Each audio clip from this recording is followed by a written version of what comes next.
En octobre 2021, une cassette audio est retrouvée dans une vieille boîte lors d'une brocante. Aucun nom, aucune date. Juste une inscription écrite au feutre noir.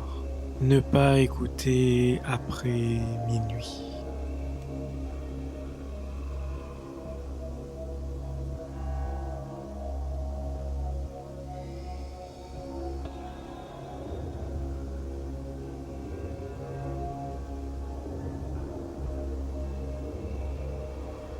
L'objet acheté par un étudiant, par simple curiosité.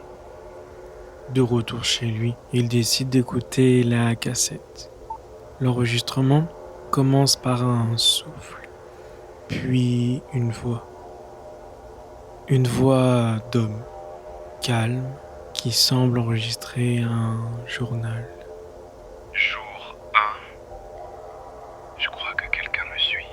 La voix ne semble pas paniquer. Elle semble organisée. Il décrit une présence, toujours à la même heure, 3h12. Il précise un détail troublant. Ce n'est pas une poursuite, c'est un suivi. La voix explique qu'il remarque des répétitions, les mêmes rues, les mêmes trajets, les mêmes horaires et parfois les mêmes visages. Il évoque un métro presque vide, une silhouette immobile derrière la vitre. La dernière piste de la cassette dure exactement 3 minutes. Aucun mot au début. La respiration semble surveillée. Puis la voix murmure. Je crois que je fais partie d'un enregistrement. Je ne suis pas le premier. Il ne me parle pas. Il note.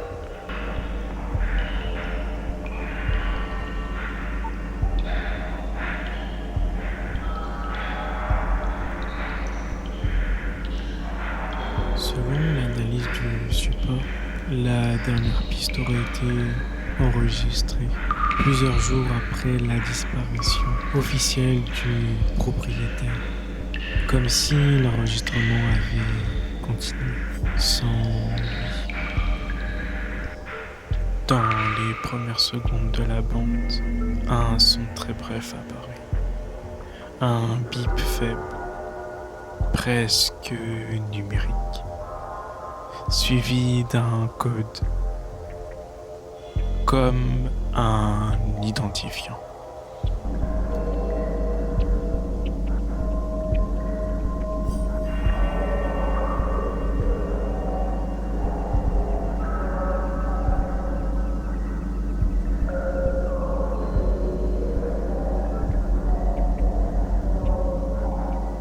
La cassette disparaît quelques jours après sa découverte. Aucun autre exemplaire n'a été officiellement retrouvé. Mais certains affirment que des copies circulent encore et qu'elles ne doivent pas être interrompues.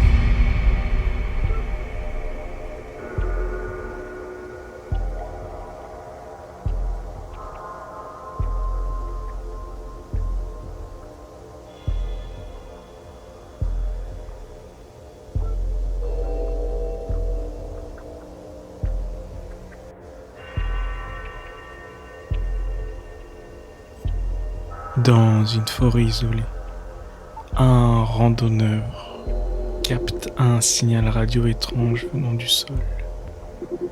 En creusant, il découvre un objet enfoui, toujours actif. Signal stable. Profondeur confirmée. Niveau inférieur actif.